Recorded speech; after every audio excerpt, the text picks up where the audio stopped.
Britt, so wonderful to talk to you again. My goodness, I think it's the year of Britt Lower. What do you think? Oh, wow. That's so kind. Thank you. I'm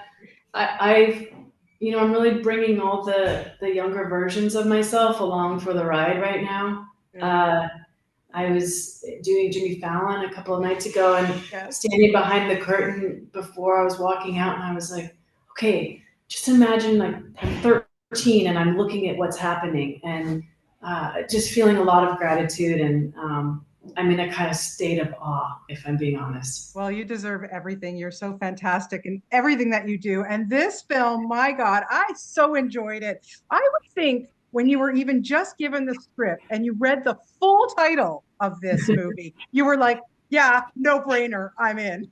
Yeah, there's something kind of like totally bold about Tolga putting that title on a script, and I was definitely grabbed from the start, and uh, getting to meet Susie, and I could just already feel this very interesting inner life that she has, and uh, I loved the onion scene. There's a whole scene where she's chopping like 11 onions, and just because she likes the sound of it. And I was like, that's all I need to know. I can't wait to figure out who she is based on that alone. Yeah, and the other thing I like about her and what you do so well, Britt, is you just your facial expressions. You remain so stoic. How do you do that? Or do you realize you're doing that? It's I amazing don't to me. know. I don't know. I don't know. Okay, all right. Think Yes. about it for Severance 3, when you're doing it. But I am so captivated by just watching your facial expressions. So congrats to you. And then I know that you had worked with John Majaro like many years ago, but Yeah. being in a scene with Steve Buscemi, I mean, does it get any better than that? No, and getting to film in New York City, the city that we all live in and love, the three of us, was a dream come true. I mean, Steve is a true hero of mine. I adore his work, and so yeah, I worked with John over a decade ago in Brooklyn on an independent film. So we were having a little bit of deja vu.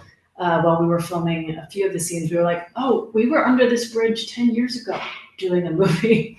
um, so yeah, that getting to film in New York City, independent film, it's like the greatest dream. And then having it premiere here at IFC, um, yeah, dream come true. Amazing, amazing. Now I'm thinking that being a Neanderthal might have been a career first. I don't know.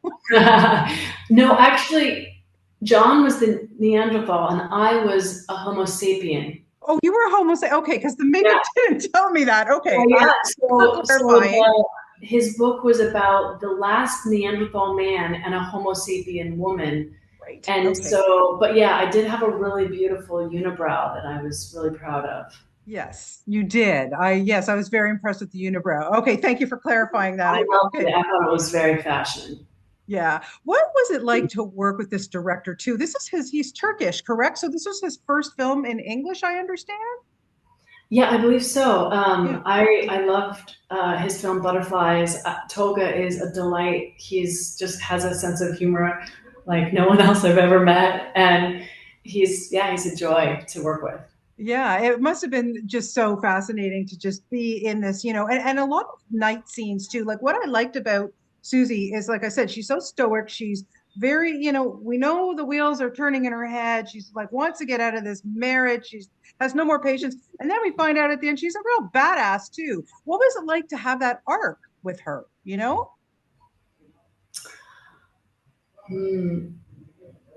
I think this is a person who was really hungry for connection and meaning in her life, Yeah. and somehow the misadventures of her husband and this marriage counselor kind of rattle her and wake her up to a kind of curiosity that she's never or hasn't felt in a long time, Yeah. and uh, and then I think she steps into sort of the end of the film with a kind of empowerment and taking on a leadership role, and somehow Steve Buscemi playing Colmick, this retired serial killer, ends up being kind of a good marriage counselor for this particular couple.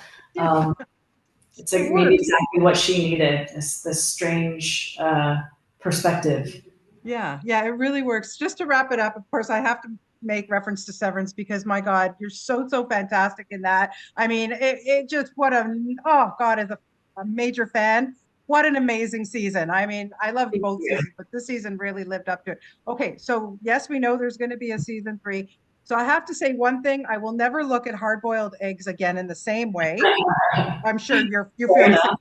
But I have to know, who do you look forward to playing more? Kelly R or Helena Egan? What's more fun?